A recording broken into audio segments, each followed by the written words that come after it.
Bem, então, nós, nos encontros antecedentes, tá, fomos até o ponto 2.0231, o que supõe dizer que nós partimos do modelo lógico espacial do Wittgenstein, segundo o qual proposições correspondem a estados de coisas do mundo e, por sua vez, correspondem ao modo de interação entre objetos e agentes do mundo. Tá? Vejam que essa constatação é muito importante, porque, partindo da distinção usual presente na obra do Wittgenstein, do primeiro Wittgenstein, que é o que nós estamos estudando, e o contraste existente entre o que é dizível e o que é indizível, entre as coisas que podem ser ditas e, portanto, podem ser manifestas no espaço lógico que corresponde à totalidade dos fatos, em contraste com aquilo que não pode ser dito, mas pode ser mostrado, que são as experiências interiores, tudo aquilo que as proposições lógicas não são capazes de expressar. Partindo dessa diferença, nós encontramos a noção de substância do mundo. Ou seja, aquilo que é fundamental para a determinação da forma presente nas coisas que são manifestas nesse espaço lógico que é o mundo, a totalidade dos fatos. A partir dessa constatação, então, nós vamos agora seguir a leitura e vamos tentar, como temos feito, fazer assim um espécie de diagnóstico a partir de cada um dos aforismos e possa nos levar a uma compreensão mais significativa da obra do Wittgenstein. Então, aforisma 2.0231. A substância do mundo só pode determinar uma forma e não propriedades materiais, pois estas, representadas apenas pelas proposições, são constituídas apenas pela configuração dos objetos. Tá? É claro que aqui nós estamos lidando com o primeiro Wittgenstein, ou seja, com uma fase deste autor em que a filosofia dominante em Cambridge e também em Oxford era o empirismo lógico. Né? Ou seja, a ideia de que as proposições, sejam elas sintéticas ou analíticas, dependem do modo como as experiências junto à matéria permitem a sua expressão na linguagem.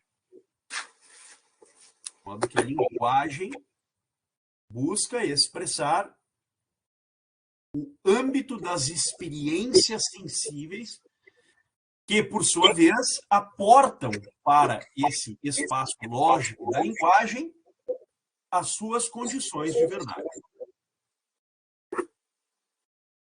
Veja que se isso é assim, então a ideia mesma de uma proposição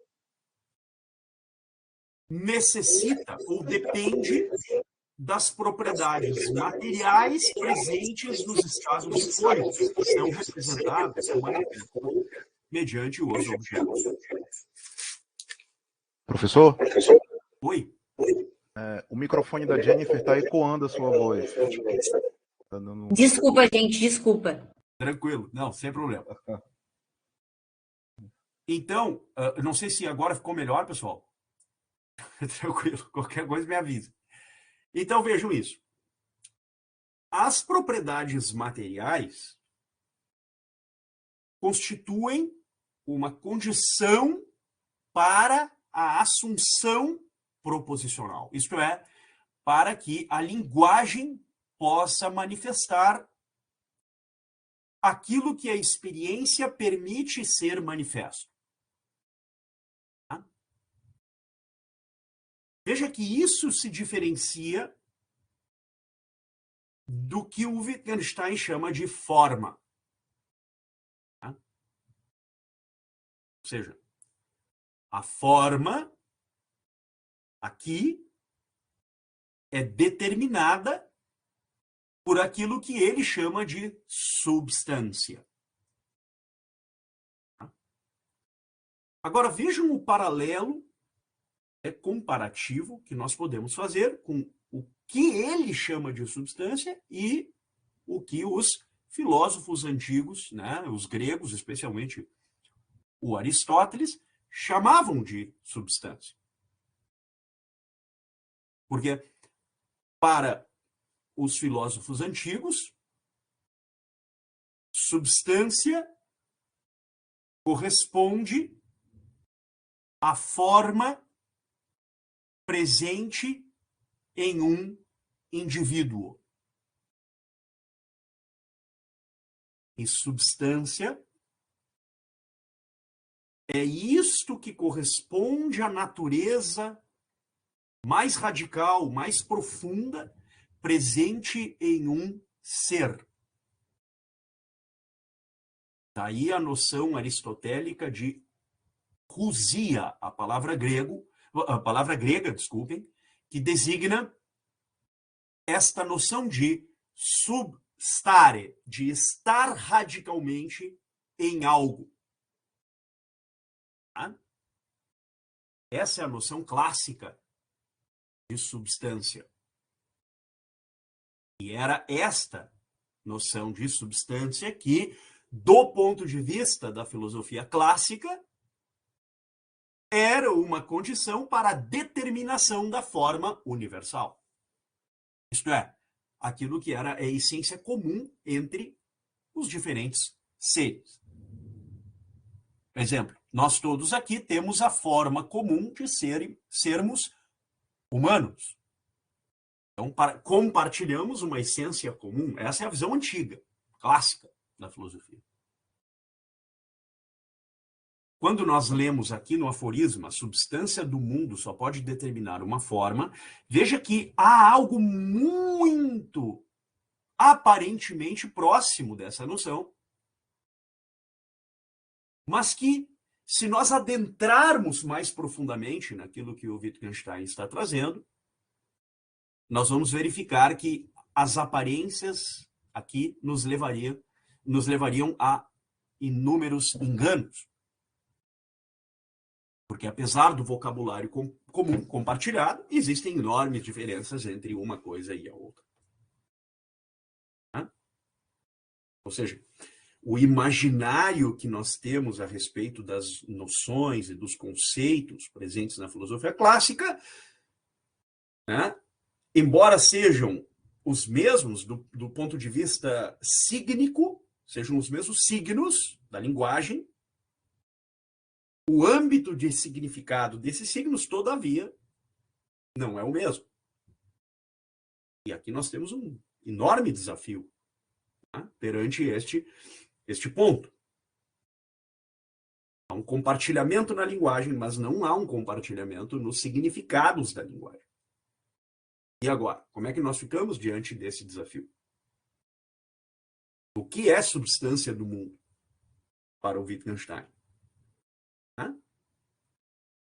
Então, de novo, a substância do mundo só pode determinar uma forma e não propriedades materiais, pois estas são representadas apenas pelas proposições, são constituídas apenas pela configuração dos objetos. Objeto, sei lá, de plástico. A palavra plástico se diz desse objeto? Se diz de outros tantos objetos diferentes deste? A palavra plástico corresponde a uma propriedade material. Né? Que normalmente nós empregamos para compor proposições que expressem certos objetos, como esta caneta é de plástico, ou este mouse é de plástico, ou esta lapiseira é de plástico, ou, sei lá, qualquer outra coisa é de plástico. Né? Assim como essa caneca aqui é de... Né? Não é de plástico, né? É de porcelana. Né? Em suma, nós temos muitas formas de expressar, né, predicativamente propriedades materiais mediante certos termos que referem os objetos. Ainda que a referência aos objetos pelos próprios termos não sejam suficientes. Nós vamos precisar não dos termos, mas das proposições. Eu não posso dizer isto é um plástico, mas eu posso dizer esta caneta é de plástico. Claro? Pessoal, tá uma chuva absurda aqui, temporal. Então eu tenho medo se cair a internet. Se cair a internet, por favor, já sabem qual o motivo, tá? Por isso esse barulhão aqui, né? Porque eu estou no sótão. Bem, voltando. Professor, com licença, eu não consegui Claro. entender. Como assim? Ali dá o exemplo da caneta. Uhum. Vamos lá. Tem que ter um nome? Pois é. A palavra plástico, Jennifer, o termo plástico, sozinho, se eu disser plástico, vocês vão pensar no quê? Vocês vão pensar na propriedade material, que pode estar presente em muitos objetos. Beleza? Por exemplo, pode estar presente nessa caneta, mas pode estar presente em outras coisas. Né? Como a palavra, sei lá, vidro, ou cerâmica, ou porcelana, ou qualquer outra coisa. Essas palavras designam propriedades materiais. Agora, essas palavras são suficientes para a condição de verdade? Se eu disser plástico, verdade, é verdadeiro ou é falso isso? Não, nem uma coisa nem outra. Então, eu vou precisar do quê? Eu vou precisar inserir esse termo que designa uma propriedade material dentro de uma proposição. Porque com a proposição eu terei o quê? O vínculo objetal com a realidade física, a saber, os objetos do mundo. Esta caneta é de plástico. Este mouse é de plástico e também outras coisas. De modo que a proposição, olha só, as representações das propriedades materiais se dão por proposições. E essas proposições, tá? Olha lá, propriedades materiais, estas são representadas apenas pelas proposições. São constituídas pela configuração dos objetos. De novo, só plástico não adianta. Eu vou precisar da configuração dos objetos e da sua manifestação no espaço lógico. Porque se eu digo, isto é, sei lá, um gato, vocês vão dizer, como? É um gato. E este gato que eu estou falando corresponde ao gato que, sei lá, a minha mãe tem na casa dela? Ou algum de vocês possa ter na casa de vocês? Que gato é esse? O que é gato? Se eu pegasse um quadro, fazer que nem o Wittgenstein fez, eu pegar e desenhar um cachorro. Tem lá o filme, né, do Wittgenstein. It's a dog. Isso é um cachorro? Ou o que é isso que eu fiz?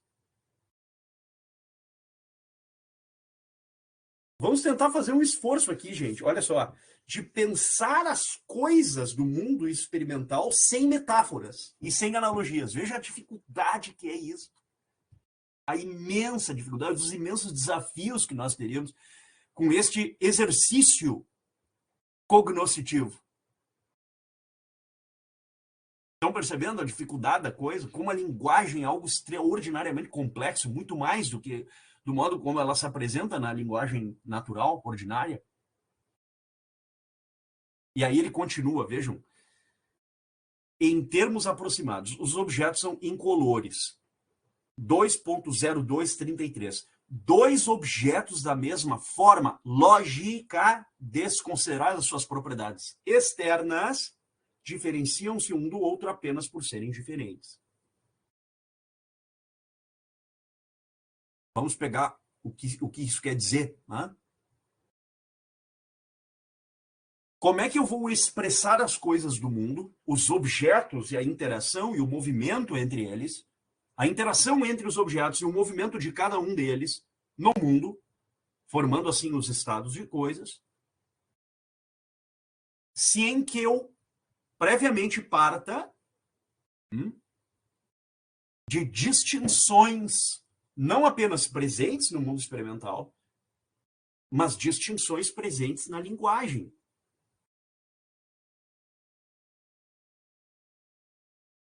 E essas distinções presentes na linguagem, elas dependem de uma diferenciação, em certa medida, precedente, que deve ser feita entre a forma lógica de cada uma dessas expressões. Porque eu não posso, pode ocorrer um movimento, o movimento pode ter passado, eu preciso expressar esse movimento, eu expresso esse movimento não está mais acontecendo, então eu estou expressando algo que já não mais existe. Mas ainda que eu não consiga fazer com que todos os meus interlocutores, que eu, metaforicamente falando, os pegue e os faça ver o movimento, porque ele não está mais aqui presente, eu preciso expressar de um tal modo que esse espaço de entendimento comum seja compartilhado entre todos os interlocutores. E todos entendam do que eu estou falando. E para que eles entendam, o significado das expressões deverá ser o mesmo para eles e para mim. E esse significado comum entre eles e eu mesmo só será possível quando eu partir de uma diferenciação entre a forma lógica destas expressões. Porque a forma lógica dessas expressões é uma espécie de limite, de fronteira de significação. Dentro dessa fronteira, significado comum compartilhado. Fora dessa fronteira, nós estamos falando coisas diferentes. Por exemplo, vamos supor que eu tenha um relativo domínio de uma língua estrangeira e que algumas expressões desta língua eu desconheça e que eu escute alguém falar e que eu acredite que o significado de uma expressão, que no fundo é um falso cognato, me induz a compreender alguma coisa que alguém na língua estrangeira, com o uso da língua estrangeira, está dizendo. Eu entendo uma coisa, mas no fundo aquilo representa ou significa uma outra coisa. Por que que esse entendimento do significado que eu assumi é diferente do real e objetivo significado daquilo que foi dito? Porque a forma lógica daquela expressão admite um significado e não o outro. E por que que é essa admissão de um significado e não do outro? Porque este significado correspondente entrou no espaço lógico. e este outro não. Então, nós poderíamos nos perguntar muitas coisas, uma das quais é esta. Há alguma herança kantiana no primeiro Wittgenstein? No sentido de que esse espaço lógico pudesse ser, talvez, é apenas uma pergunta, não é uma resposta de maneira alguma, pudesse ser alguma esfera apodíctica, numênica, na qual as nossas razões compartilham determinações racionais, universais e transcendentais? Ou não? É muito difícil responder essa questão, não é fácil. Então, vejam isso aqui. Ou uma coisa, na continuação, 2.02331, ou uma coisa possui propriedades que nenhuma outra possui, podendo-se, então, sem mais, destacá-la das outras por meio de uma descrição e indicá-la. Tá? Ok? Por exemplo, uma coisa que é distinta de todas as outras aqui na minha biblioteca. Este boneco chama-se Dante Alighieri per antonomasia. Ok? Veja, é uma representação do Dante Alighieri. Ele é o Dante Alighieri que viveu lá no período, il sommo poeta, né? do período pré-moderno? Não, claro que não. Não é. Então, este boneco teria de ter alguma diferenciação, né, do único nome exclusivo Dante Alighieri, para que ele possa ser descrito não como o ser que viveu historicamente de carne e osso, mas um boneco de pano, né, que eu mandei fazer. Ok? Então, vejam. Esta noção nos leva a uma distinção entre as propriedades que constituem uma coisa que é ela mesma e sempre expressada do mesmo jeito, e descrita e indicada, inclusive, e que diferencia-se de todas as outras. Ela pode ser perecível ou imperecível. Todas as coisas são perecíveis, no fundo, né? Eu digo assim, mais rapidamente perecível ou mais lentamente perecível. Né? E outras coisas que, como ele diz aqui, né? Ou, pelo contrário, há várias coisas que possuem todas as suas propriedades em comum, sendo então impossível apontar para uma delas. Existe alguma coisa assim, gente?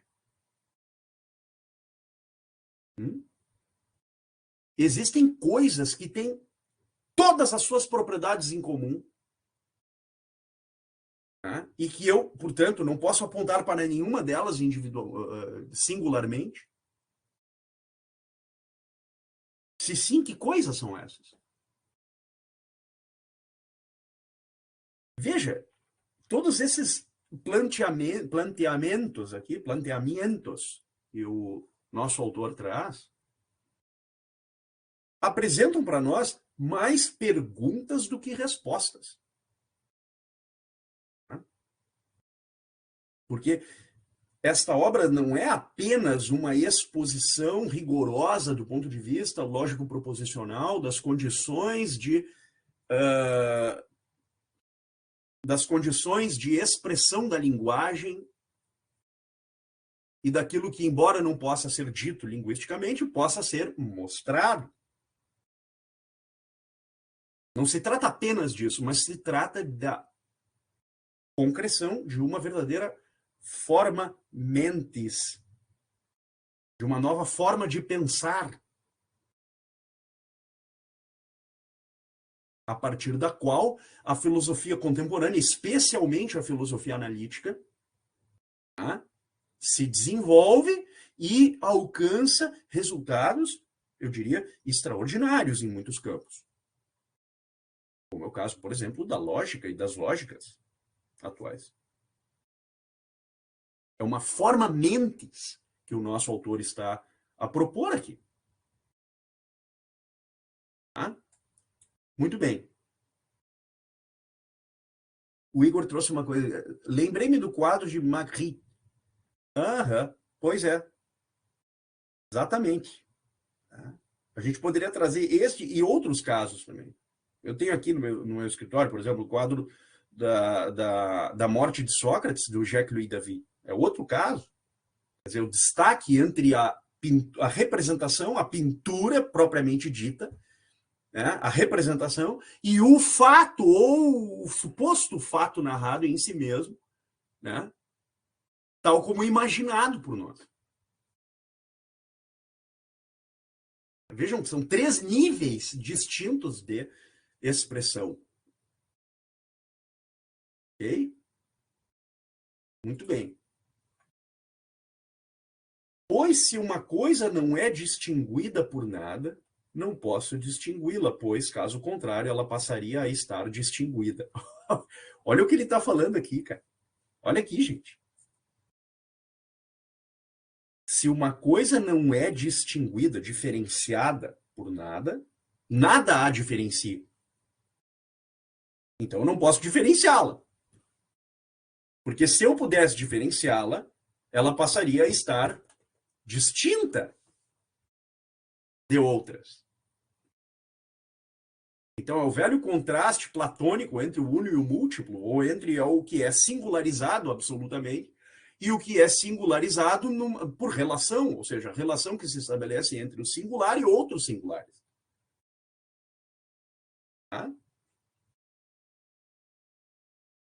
Veja, nós estamos falando de coisas que estão no nosso background, no framework mental e linguístico, a partir do qual nós estabelecemos muitas operações racionais, intelectivas, cognitivas, reflexivas e até conscientes.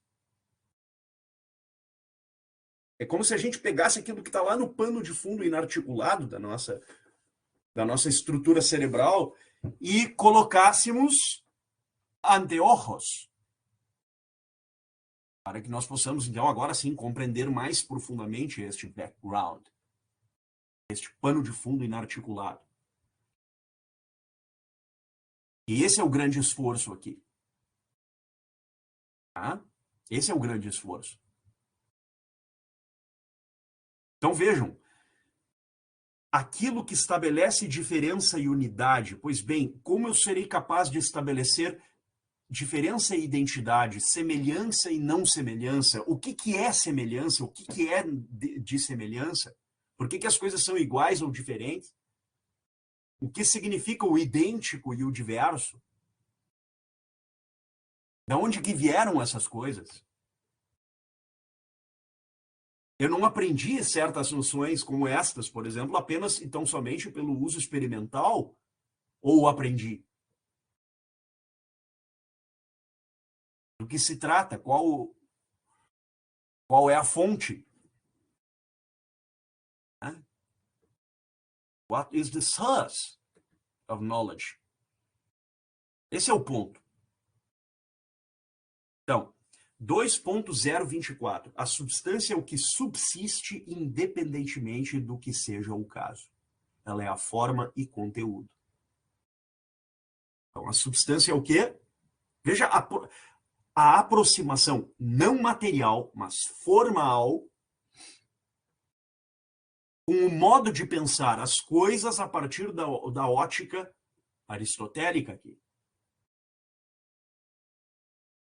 Qual é a aproximação que se pode fazer? É a subsistência. Independentemente de qual seja o caso, eis a substância. Pois, quid est? O que é isto? Pois bem, isto é a forma e o conteúdo, é aquilo que subsiste, isto é, desaparece o caso, pois lá está a substância. A substância é só o objeto? Ou é algo mais profundo que o objeto? É só o objeto ou é o objeto com condições de ser manifesto no espaço lógico e, portanto, ser expresso como uma forma lógica. Parece ser esse o caso. A substância como algo que pode ser expresso em uma forma lógica. Não é qualquer coisa, qualquer objeto. Eu vou expressar agora aquele milímetro cúbico que está a 1000 metros de distância, né, para dentro do Oceano Atlântico. Eu seria capaz de fazer isso? Não! Então nós usamos o termo Oceano Atlântico para que todos saibam do que nós estamos a falar, mas nós somos capazes de descrever cada milímetro cúbico presente no Oceano Atlântico de uma forma absolutamente, aspas, científica. Dá para fazer isso? Bom, com esse tipo de objeto não dá. Tá, mas vamos pegar um objeto mais simples. Vamos pegar aqui o nosso amigo, né? O boneco chamado Detto Dante Alighieri. Eu posso descrever esse boneco? Vamos supor que eu não mostrasse ele a vocês, mas eu colocasse aqui no chat uma descrição bastante exaustiva desse boneco. Eu conseguiria, mesmo assim, apresentá-lo tal como eu estou agora apresentando, mostrando a vocês? Seria capaz de fazer isso? Mesmo assim, não. Mas o que é a forma lógica, então? A forma lógica é aquela que não só consegue fazer isso, mas faz melhor do que o próprio objeto sendo mostrado.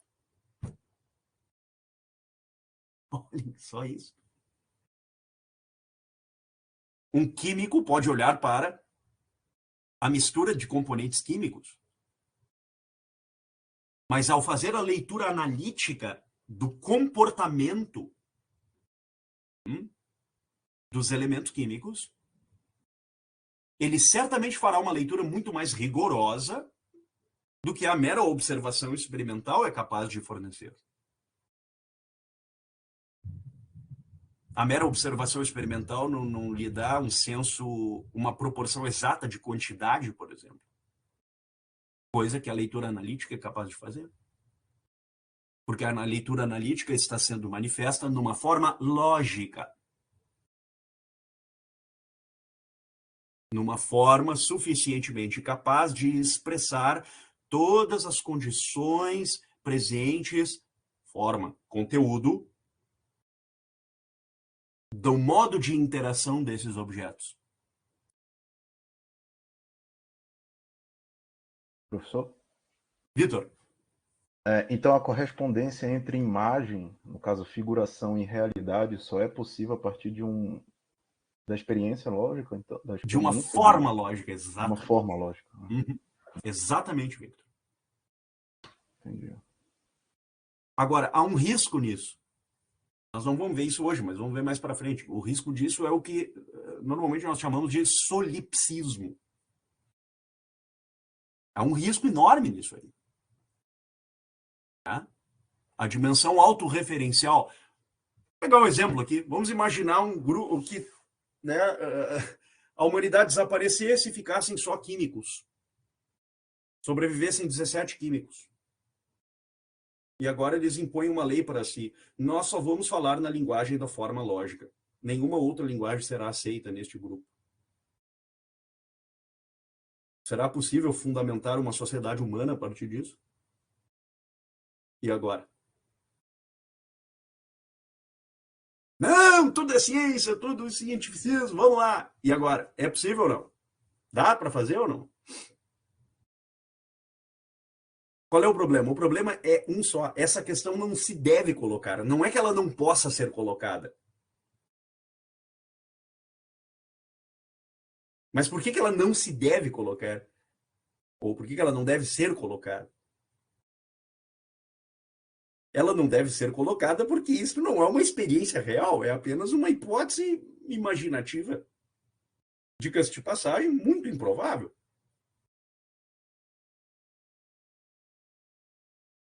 A questão aqui é figuração, fato, interação dos objetos, estado de coisas, é o caso que, descrição sintática e, né, A descrição analítica formal, forma lógica, proposição.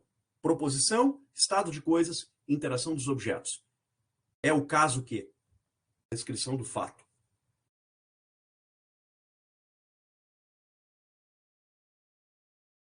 E aí diz ele, espaço, tempo e cor, ser colorido, são formas dos objetos.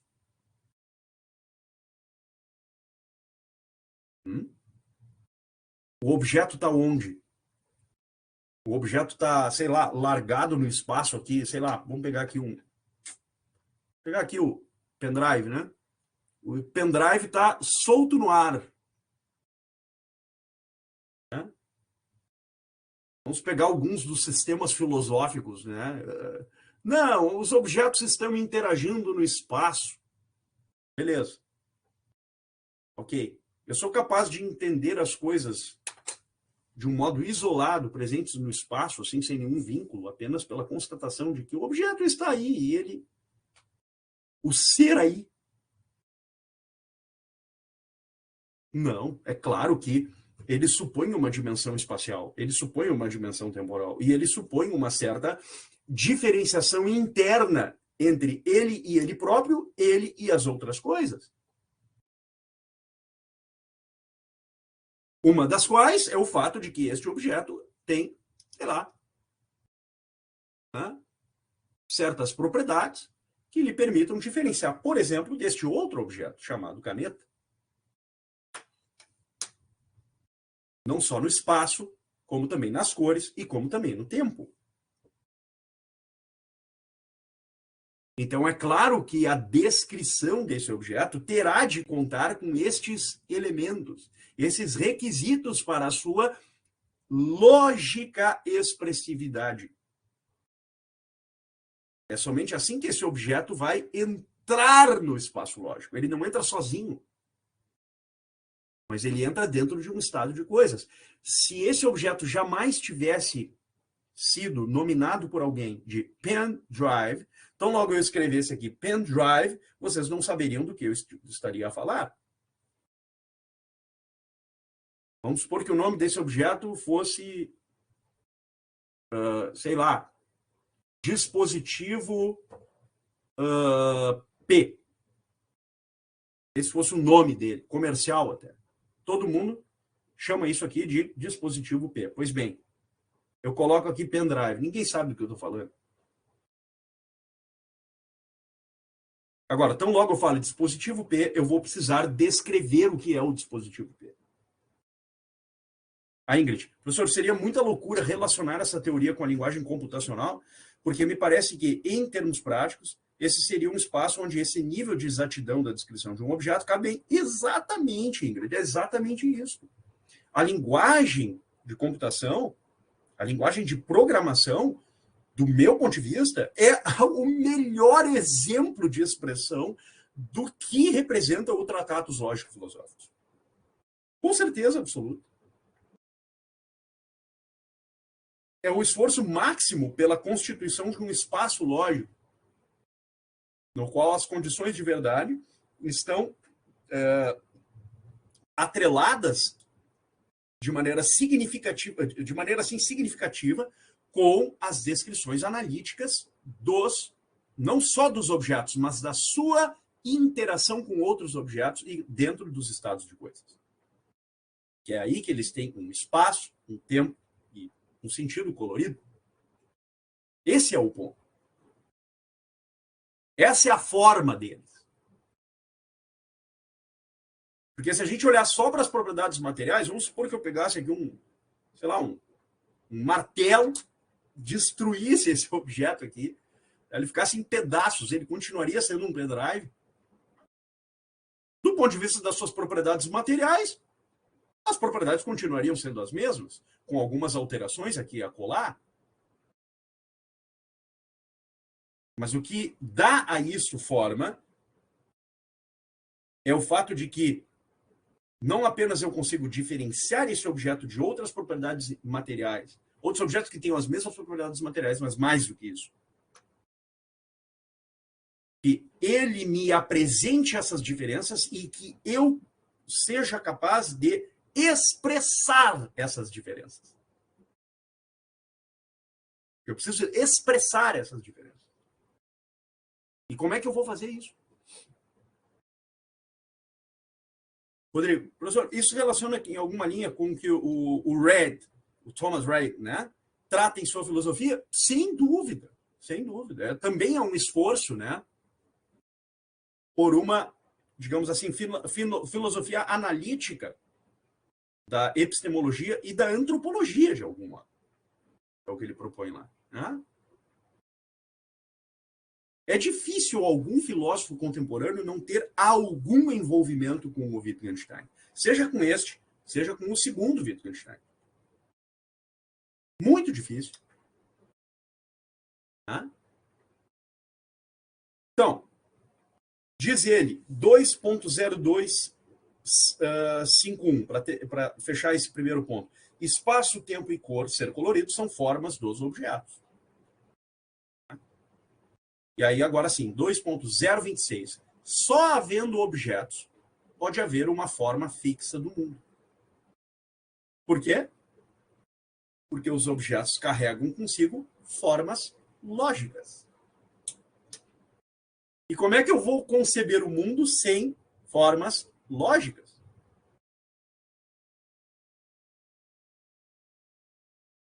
Eu falo mundo, vocês são capazes de entender do que eu estou falando, correto?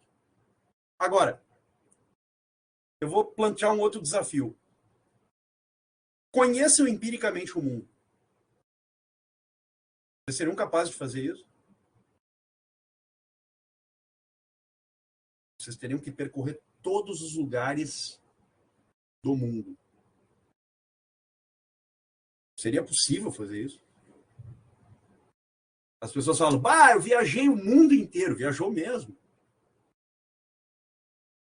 Tu foi na montanha 4 da Capadócia, que tinha aquele desvio e que exigia, né, que tu chegasse lá usando um helicóptero, por exemplo, fosse lá.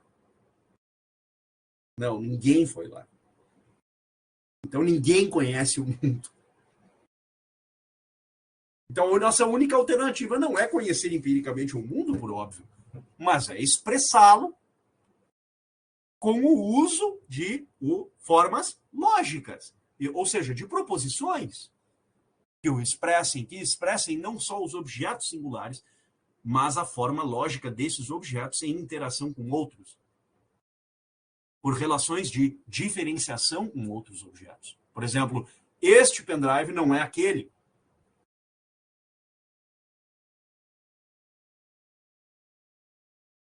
Então, a forma fixa do mundo exige a forma fixa do que previamente? A forma fixa da forma lógica, que expressa o objeto em um estado de coisas. Não um objeto isolado no espaço, lá o objeto sozinho. Pendrive. Sim, que é isso? Vamos supor, vim do futuro, tá? Eu sou do ano 1900. Eu escutei a expressão pendrive. O que isso significa? Eu não tenho a menor ideia do que isso significa. É claro que eu vou precisar de um estado de coisas. O Marcos, conceitos abstratos como justiça e amor poderiam ter também uma forma lógica ou seriam como propriedades materiais? Seriam... Ótima pergunta, Marcos. Nem uma coisa, nem outra. O que seria justiça e amor nessa acepção? Seriam coisas indizíveis. Pertenceriam ao mundo místico do Wittgenstein. Pertenceriam a um mundo que é indizível por si mesmo. Mas ele pode ser mostrado. Mas ele mostrará inteiramente ou absolutamente o que isso é? Não. Por exemplo, eu posso mostrar mediante, sei lá, um ato de caridade. Tá? Alguém tem alguma necessidade, eu vou lá, né, estendo a mão para a pessoa, ajudo a pessoa e mostro isso. Isso é mostrar amor? E não é. Porque amor é muito mais amplo do que isso, se a gente levar assim, do ponto de vista romântico ou literário, que isso representa. E mesmo justiça. Via de regra, todo esse esforço da filosofia política contemporânea por teorias da justiça, né? Teorias procedimentais da justiça, teorias materiais da justiça, filosofia política e justiça, teorias contemporâneas da justiça, tudo isso são esforços que dependem de uma linguagem profundamente metafórica e analógica, o que já supõe dizer que linguagens empregadas para esses fins são sempre muito limitadas do ponto de vista cognitivo. Sabe? Ou seja, elas sempre vão depender de teorias fundacionais, por exemplo, de noções fundacionais acerca do que exatamente a sociedade é ou deveria ser, que nos levariam a aquilo que o Taylor chama de imaginários sociais, né? A imagens que fundamentam as intencionalidades das nossas práticas, das nossas experiências concretas. E mesmo aí o âmbito será limitado. O que supõe dizer que a linguagem da filosofia prática é uma linguagem que, por definição, é precária. E sempre será. Ela nunca terá satisfatoriamente os seus elementos semânticos bem constituídos. Como a forma lógica das expressões atinentes ao comportamento dos corpos materiais, como ocorre na linguagem química, ou na linguagem física, ou na linguagem da matemática aplicada, poderiam expressar. Então, como é que nós ficamos com isso? Veja o enorme desafio, os enormes dilemas, até a Carol está aqui, psicológicos que isso pode trazer.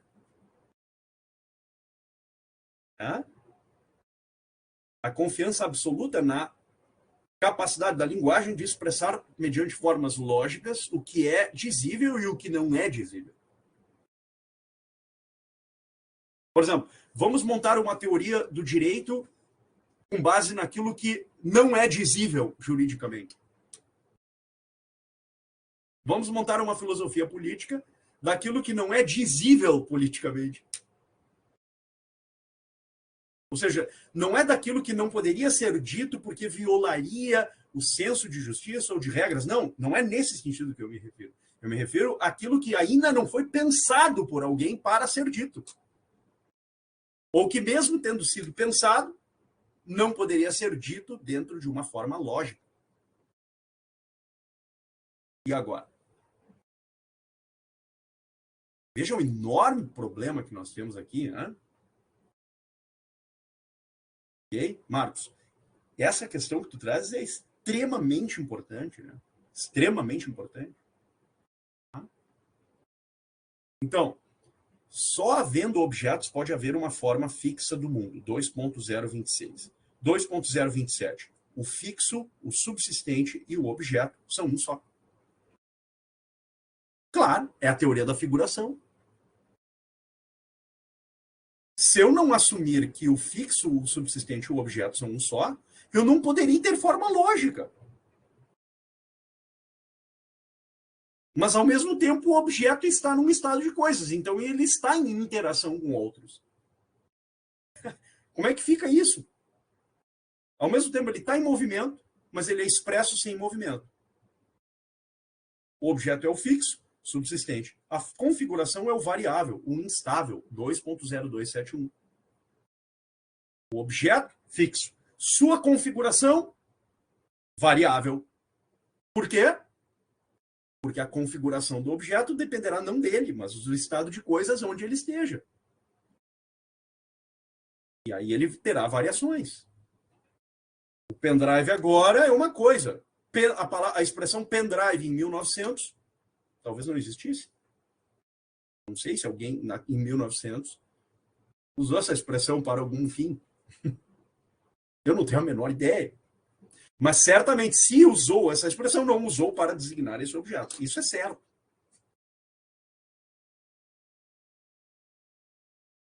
Por quê?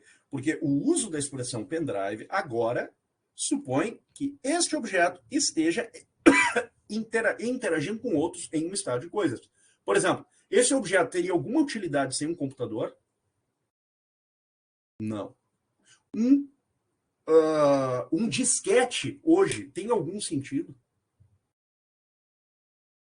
Pega escritórios antigos, vai lá no depósito. Pá, tem um monte de disquete lá de 1994, 95, 96. Tu consegue usar aquilo lá hoje? Não! Salvo se o computador antigo ainda, aquele velho guerreiro, né, ainda continua funcionando, o que eu, sinceramente, acho quase uma raridade hoje em dia. Não é que não exista, tá? Pode existir. É muito difícil. Por que o disquete há 20 anos, fundamental, todo mundo usava. Hoje, ninguém usa. Por quê? Os computadores nem têm mais entrada para disquete. O estado de coisas provocou essa variação. Agora, o disquete continua existindo, ele está lá no depósito, está lá, ele está lá intacto ainda. Tá, com um pouco de poeira em cima ali, mas está lá ele. O fixo, subsistente e o objeto são um só. O disquete é um só. Ok. Ele é fixo, subsistente. Mas a sua configuração depende do estado de coisas. E isso é instável, isso é variável. Não basta o disquete, eu preciso de um computador. Tem esse computador hoje? Olha, eu não sei que se vende ainda isso. Talvez alguma loja venda, mas eu não conheço. Então, a configuração dos objetos constitui o estado de coisas. 2.03. O estado de coisas dos objetos que concatenam como os elos de uma corrente. Ok? Vamos parar por aqui, então. Deixa eu parar a gravação. Pessoal, alguma dúvida antes da gente terminar? Alguma questão que vocês gostariam de trazer? Vocês estão percebendo que a gente partiu digamos assim, de premissas importantes para o entendimento do que é a filosofia do primeiro Wittgenstein, e agora nós estamos entrando lá dentro desta teoria, né? Tá? Veja que este aprofundamento é muito importante, porque ele nos levará não só ao subsolo da filosofia do primeiro Wittgenstein, mas, sobretudo, ao subsolo de uma escola e de uma base filosófica muito importante no nosso tempo, que é a filosofia analítica. Ok? Muito bem.